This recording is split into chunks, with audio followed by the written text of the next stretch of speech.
Descargo de responsabilidad, no soy el autor y no me pertenece nada de lo subido, solo subo, en la descripción dejaré el link para la historia original, por favor apoyar el material original y al autor para que sigas subiendo y actualizando fics gracias. Capítulo 22 El primer héroe. Autoridad y resistencia mágica. Permítanme repetir primero algo que ya expliqué en respuesta a una revisión anterior. La resistencia mágica no es una ayuda para contrarrestar los efectos de una autoridad. En el universo de Campione, las autoridades divinas son algo totalmente separado de la magia humana. Para hacer una comparación, es como decir que una chaqueta a prueba de balas te protegerá de un ataque con gas. O más bien como en el juego Skyrim, la protección mágica de los bretones no los protege de los gritos de Draugs y dragones. ¿Por qué Shirou puede rastrear a Avalon? La respuesta fue dada por Kinoko Nasu en una entrevista poco después del lanzamiento de Fate/Stay Night BN. Shirou puede rastrear a Avalon porque tiene el original en él. Para recordatorio, Shirou trace a Avalon 2 veces en FSN, de las cuales una vez después de devolver la vaina Saber. Obviamente, el enlace maestro/sirviente con Saber es suficiente para permitirle rastrear a Avalon. Después de todo, Avalon, dentro del cuerpo de Shirou, fue el catalizador que le permitió invocar a Artoria. Nasu incluso especifica que después de que Artoria se fue al otro lado del mundo con la vaina, Shirou pierde la capacidad de rastrear a Avalon. El Shirou de Fate/Stay Night, incluyendo la ruta U y la ruta HF, no puede rastrear una construcción divina. Pero FSN Shirou puede rastrear Excalibur en el mundo real, bajo ciertas circunstancias, y solo con el brazo de Archer. Incluso puede usar este último fantasma, pero no sobrevivir a esta hazaña. Esto se debe a que, 1. Excalibur no es una construcción divina. Es un arma sagrada. Cuando Shirou usa el agarre estructural en una construcción divina, es incapaz de entenderla como si no fuera de este mundo. 2. Shirou está conectado con Saber, el verdadero dueño de Excalibur, y tiene la vaina de Excalibur en él. Lo siguiente es solo una suposición. ¿Qué es Avalon? Creo que para Shirou la vaina actúa como un molde hueco de Excalibur.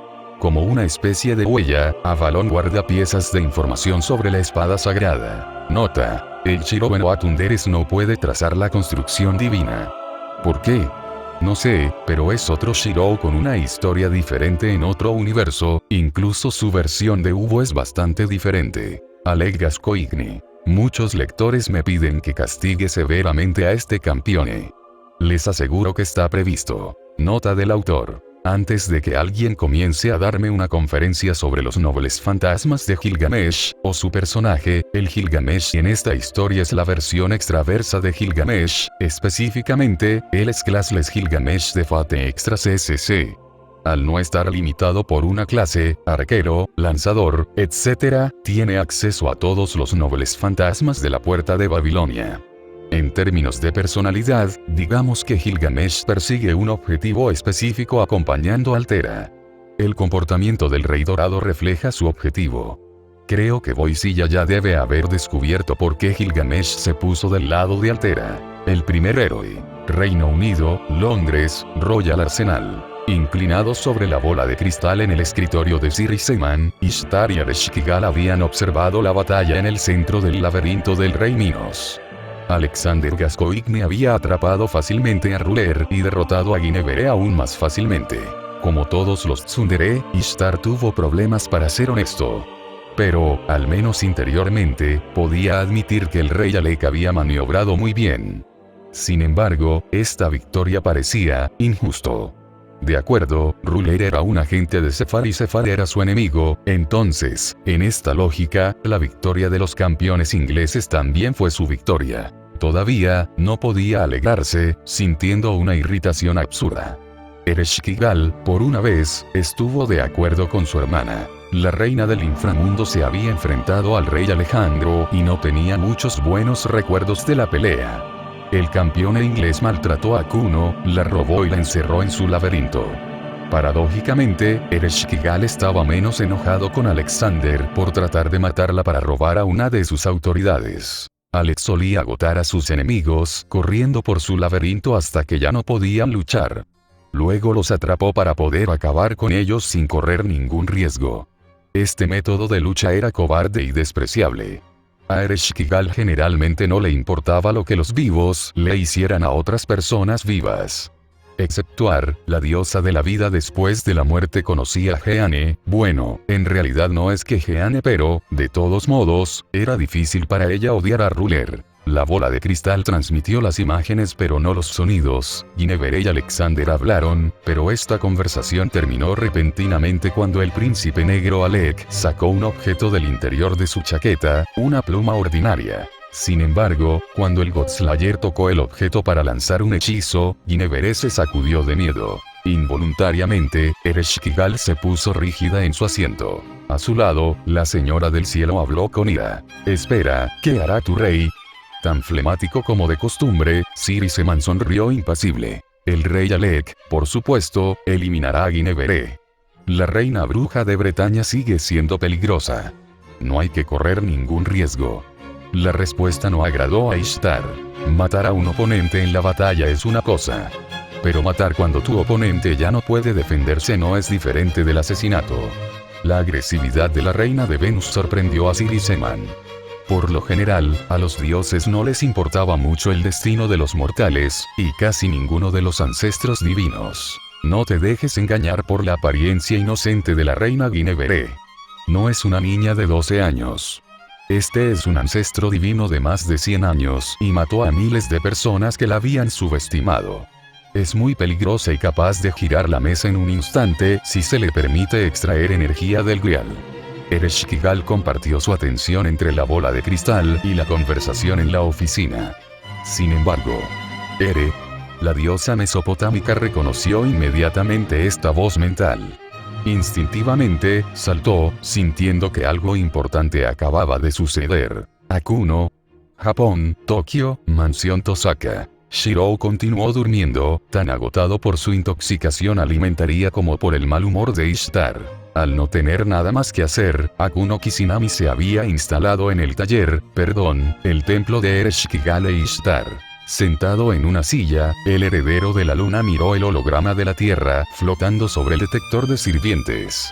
Con la paciencia y la increíble capacidad de concentración que la caracterizaba, Akuno esperó. El punto rojo continuó parpadeando en Londres. De repente, otro punto apareció sobre el Atlántico justo debajo de Irlanda. Ere.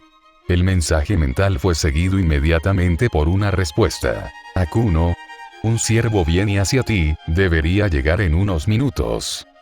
Londres, Royal Arsenal. Cuando Ereshkigal se había levantado sobresaltado, Ishtar, la señorita Cheun y Siriseman se volvieron hacia ella. Mientras la diosa del inframundo blanqueaba, su hermana se preocupaba. Ere, ¿qué está pasando? Un sirviente, me refiero a otro siervo, llega a muy alta velocidad. La voz preocupada de la reina de Kur acababa de desvanecerse cuando esta información pasó a un segundo plano. Una luz violenta emanó de la bola de cristal de la señorita Cheun, deslumbrando a todos. ¿Qué más está pasando?, protestó Siriseman. A pesar de la situación que de repente se había vuelto más complicado, Ishtar tenía una sonrisa perfectamente malvada. Creo que tu rey subestimó a cierta persona. Bajo el arsenal real, unos minutos antes, el príncipe negro Alec avanzaba lentamente hacia Guinevere. Fue el momento de su triunfo, un momento que había estado esperando desde la muerte de su padre. La venganza, se dice, es un plato que se puede comer frío. Y, después de tanta espera, el Godslayer ciertamente no se iba a apresurar. Sacando un bolígrafo ordinario del bolsillo interior de su chaqueta, Alexander Gascoigne comenzó a sonreír. Deberías estar agradecido conmigo, reina Guinevere. Lo terminaré rápidamente contigo, no sufrirás.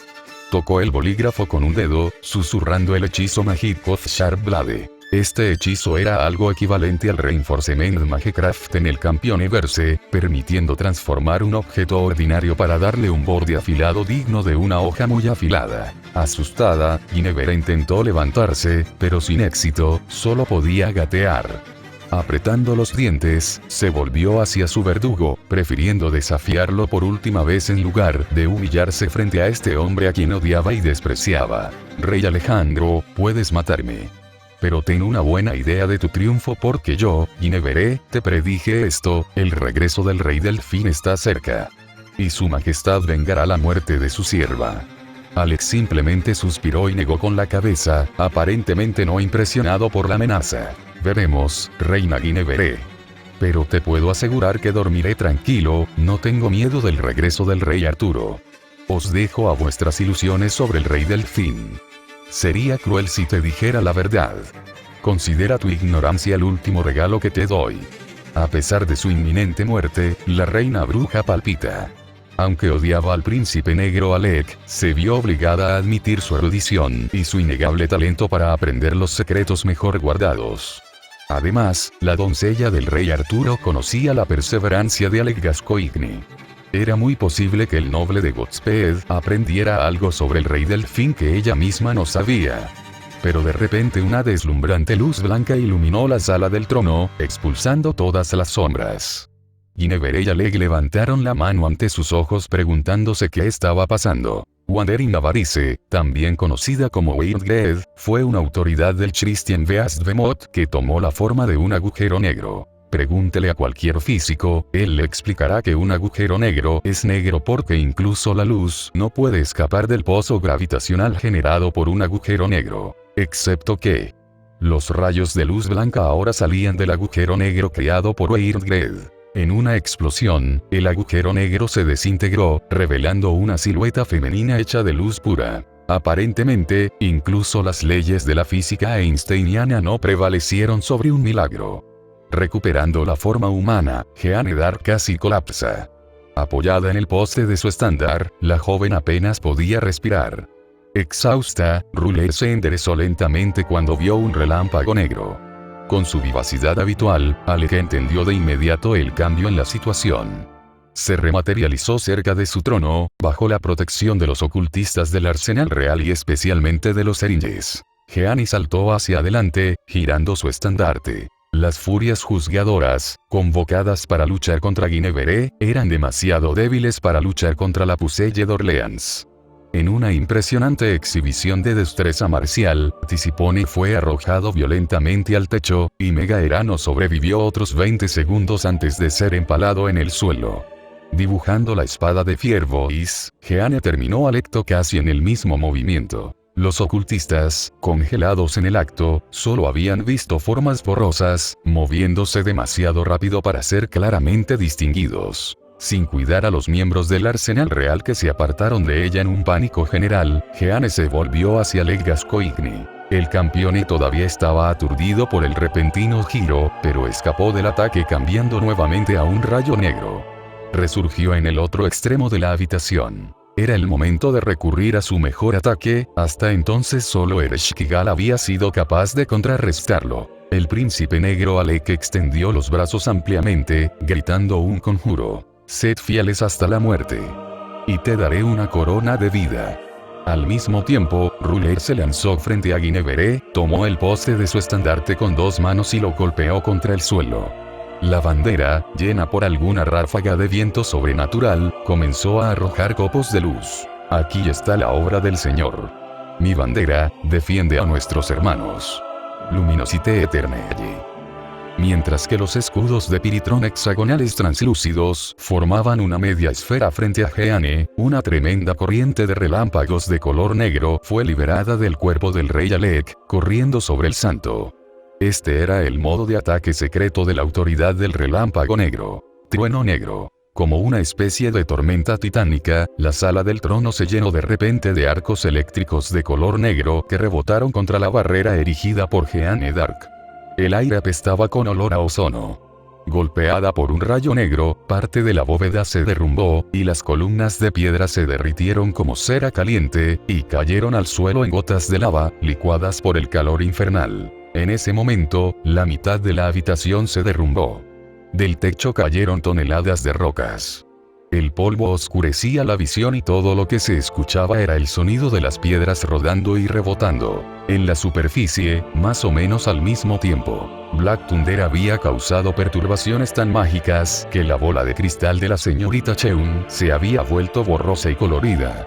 Era imposible saber lo que estaba sucediendo dentro del laberinto del Rey Minos. Siriseman fue el primero en recuperarse. Estimado Ereshkigal, dijiste que otro siervo se dirigía hacia nosotros. La reina del inframundo abrió la boca y luego arqueó las cejas antes de toser en su puño con vergüenza.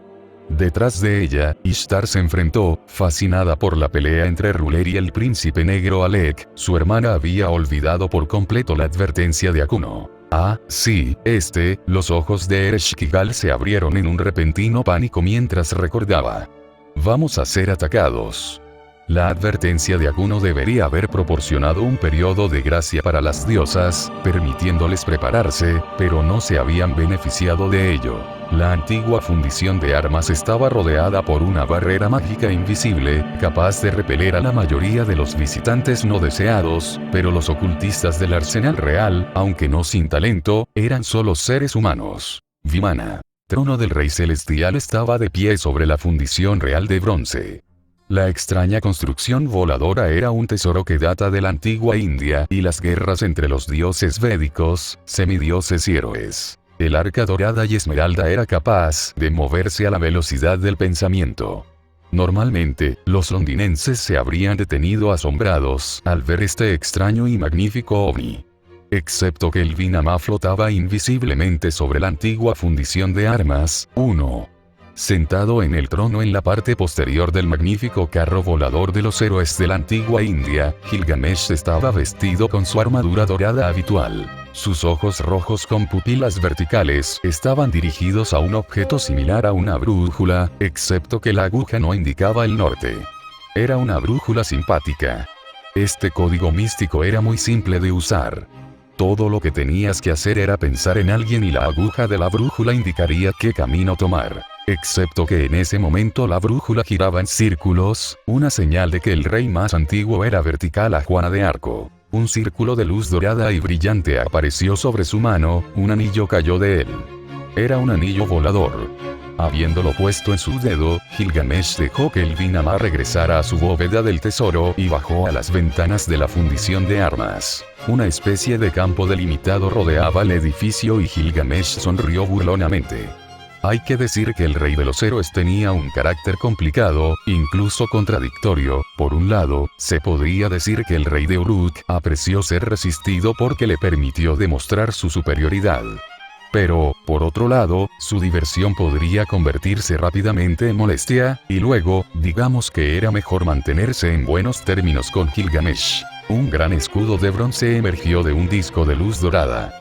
El objeto tenía una apariencia extraña, de hecho, se parecía mucho a una antena satelital moderna, a pesar de las correas y el mango que le permitía sostenerse en el brazo de alguien. En el centro de la parábola había un gran cristal azul en forma de diamante. El escudo de ruptura de hechizos fue una de las muchas formas en que Gilgamesh usó para protegerse de la magia.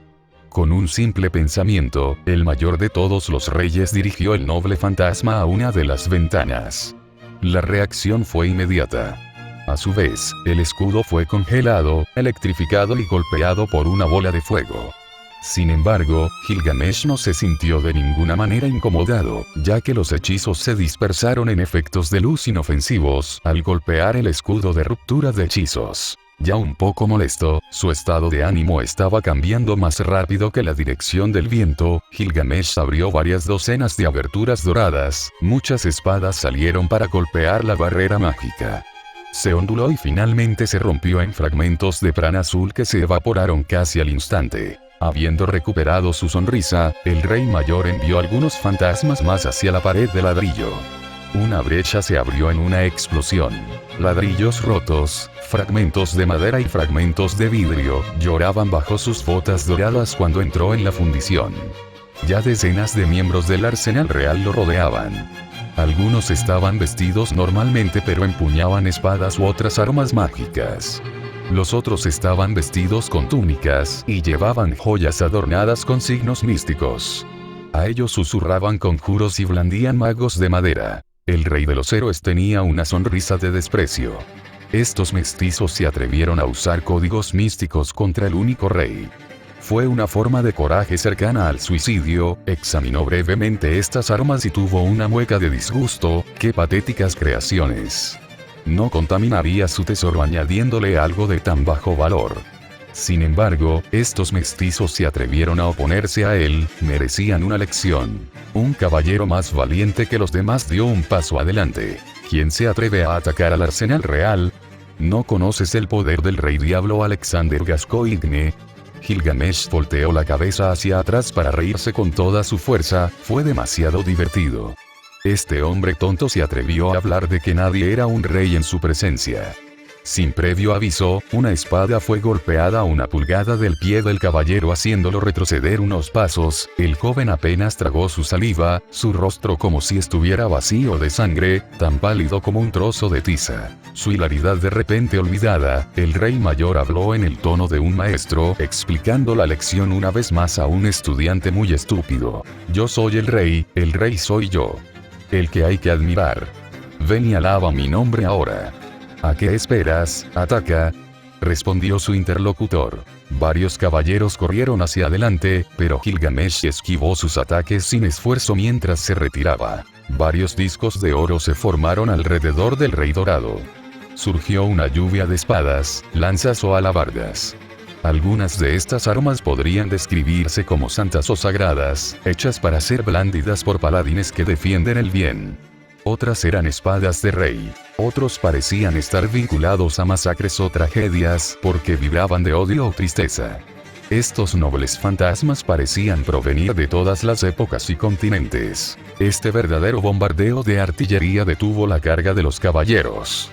Muchos habían sido heridos, pero a menudo solo habían sido inmovilizados en un círculo de cuchillas. De hecho, mostrando una indulgencia inusual, Gilgamesh había tenido cuidado de no matar a nadie. Los lanzadores de hechizos acababan de terminar sus conjuros y sus hechizos se desataron, relámpagos, rayos de luz, ondas de llamas, estalactitas de hielo. Ninguno de estos ataques tocó al rey dorado. Gilgamesh había sacado de su tesoro un escudo cuya superficie exterior parecía un espejo. Como su apariencia sugería, el escudo espejo devolvía los hechizos a sus remitentes. La pelea acababa de terminar cuando acababa de comenzar. Cruzando sus brazos, Gilgamesh usó su anillo volador para volar sobre el campo de batalla, abandonando a los heridos y otras lombrices de tierra aterrorizadas que habían dejado de entretener al único rey. La llegada de Gilgamesh obviamente no había pasado desapercibida, un terremoto hubiera sido más discreto. Siguiendo a Siriseman, Ishtar y Ereshkigal bajaron las escaleras y él estaba allí. Las dos diosas mesopotámicas reconocieron inmediatamente al rey de Uruk. El cabello rubio de Gilgamesh era la herencia de su madre, la diosa Rimadninsun. Sus ojos estaban rojos y partidos como los de un gato. Su rostro era muy hermoso. En cuanto a su armadura dorada, era demasiado pesada y demasiado preciosa para ser usada por un simple mortal. Gilgamesh probablemente ni siquiera se dio cuenta de la presencia de Iseman. En su mente, el caballero no estaba realmente por encima de una cucaracha o una rata de alcantarilla. El tipo de criatura que echaríamos e inmediatamente olvidaríamos. Sus ojos se entrecerraron al ver a Ishtar mientras su boca se retorcía en una mueca de ira. Pero se volvió hacia la reina del inframundo, incluso negándose a reconocer la presencia de la señora del cielo. Ereshkigal, nuestra última reunión fue hace más de 4000 años. ¿Estás bien? El rey de los héroes odiaba a los dioses. Los odiaba por muchas razones. Pero, sobre todo, los dioses sumerios habían creado a Enkidu como arma sin darse cuenta de que era mucho más que eso. Y Enkidu era el único amigo, el único igual que Gilgamesh había tenido. Todo lo que Enkidu había sufrido porque los dioses habían herido al rey de Uruk. Debido a que Enkidu era más que su hermano, más que su mitad, el primer rey nunca pudo perdonar las acciones de los dioses sumerios. Después de la muerte de Enkidu, Gilgamesh había viajado durante mucho tiempo en un vano intento de encontrar significado en la propia existencia. Uno de sus viajes había llevado a Kur, el reino de los muertos. Luego descubrió algo que apaciguó brevemente su angustia. En la muerte, su más que hermano finalmente encontró un dios que lo reconoció como una persona y no lo trató como un mero objeto. En la morada de cenizas y polvo, en el triste reino de Arayu, donde incluso la luz de una vela habría parecido más brillante que el sol, en este lugar tan improbable, Enkidu había conocido por primera vez a un dios que lo había tratado con amabilidad. Si era indiferente a los vivos, Ereshkigal consideraba a los muertos como miembros de su familia. Los ricos y los pobres, los buenos y los malos, los fuertes y los débiles, ella los amaba a todos. De todos los dioses sumerios, Ereshkigal era el único que Gilgamesh no podía odiar. Después de todo, la reina de Arayu era el último consuelo de Enkidu. Ere se sonrojó levemente y tocó las yemas de sus dedos, mirando a la derecha y luego a la izquierda, una imagen viva de indecisión. La diosa de los muertos era increíblemente tímida. No soy realmente la diosa Ereshkigal, ya sabes, el rey Gilgamesh. El semidios con armadura dorada asintió. Lo sé. Pero por el simple hecho de que eres Ereshkigal, el rey reconoce tu existencia.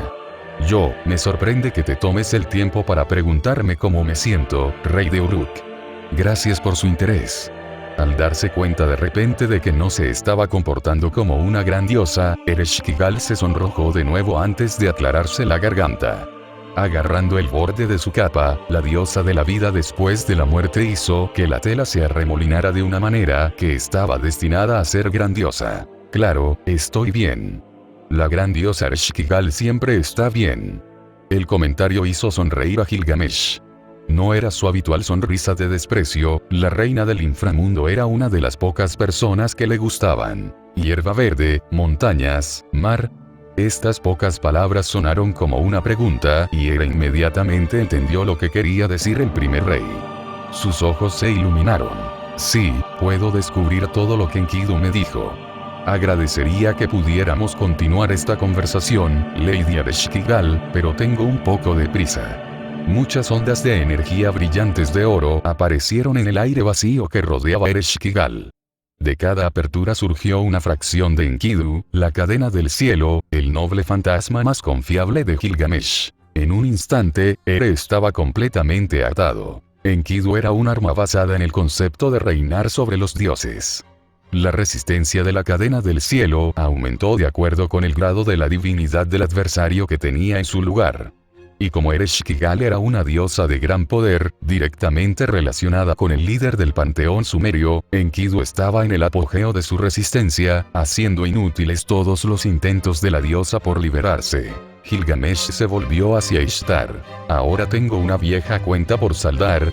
300 metros más abajo. La sala del trono estaba completamente devastada.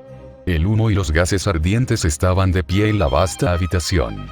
Pedazos de mampostería y toneladas de roca caídas del techo emergieron de un charco de lava que se enfriaba. Un daño tan extenso hizo evidente la violencia de los combates. Es aún más impresionante que el laberinto no estuviera realmente hecho de piedra, en realidad fue la materialización del poder del dios hereje Minos. Pocas cosas podrían dañar a una autoridad divina. De hecho, por definición, solo otro poder divino era capaz de hacerlo. Jeanne vaciló y casi se cae. Su ropa se había vuelto oscura nuevamente, y su armadura había doblado el color del acero, incluso su estera estaba anudada una vez más. El poder que el Santo Grial le había dado estaba agotado y Jeanne no podía esperar disfrutar de otro impulso por un tiempo. De hecho, con una mano, la Puselle sostuvo a Guinevere contra ella. Es cierto que la santa había bloqueado el trueno negro con su noble fantasma, también logrando proteger a la reina bruja. Sin embargo, el ancestro divino había perdido el conocimiento debido a los gases tóxicos y el calor. Se escuchó una voz burlona desde detrás de una columna. Tengo que felicitarte por sobrevivir. Sin embargo, me temo que no se puede ir mucho más allá. De hecho, ya has perdido. Ruler elevó su estándar con su única mano libre, preparándose para luchar. Rey Alejandro, nunca he temido la muerte, ni amenazas. Por el santo nombre de Dios, he jurado proteger a la reina Guinevere. Si debo perecer, amén. El príncipe negro Alex se ríe. Oh, pero no te voy a atacar. El instinto de Jeanne la hace saltar a un lado justo cuando apareció una mujer cuyo rostro estaba velado por su largo cabello. Ella estaba saliendo del suelo, agitando una lanza. Ruler bloqueó algunos otros ataques mientras se retiraba hacia la puerta. Entonces la extraña mujer atravesó una pared y desapareció como un fantasma. Preocupada, Jeanne se volvió de un lado a otro, esperando ver reaparecer a la criatura antinatural. Alexander Gascoigne apareció encima de un montón de escombros. Desde el principio, te ha seguido mi mejor aliada, la reina sin rostro, una diosa subordinada que puedo convocar. Ella estaba esperando una oportunidad para atacarte, como tu debilidad actual. Aprovechando que el príncipe negro Alec desvió la atención de Ruler, la reina sin rostro apareció en su espalda. Jeanne bloqueó 2 ataques antes de que su oponente desapareciera a través de una pared. Cada vez que la pelea se volvía en su contra, el británico campeón sacaba un nuevo triunfo de su manga. Agotada y herida, Jeanne d'Arc ya no podía esperar ganar contra el Rey Diablo. El noble de Godspell era simplemente demasiado astuto, demasiado favorecido por el control del laberinto y por una cuidadosa preparación. 1. El Samarangana Sutradhara, escrito por el rey Bohaden en el siglo XI, da una descripción muy precisa de las capacidades de los Vinama. Según los Samar, los Vinamas no solo pueden volverse invisibles, sino que tienen los medios para cazar a otros Vinamas que se han vuelto invisibles y atacarlos con varias armas. Tenga en cuenta que el Samar inspiró Type Moon por la apariencia y las capacidades del Vinama de Gilgamesh.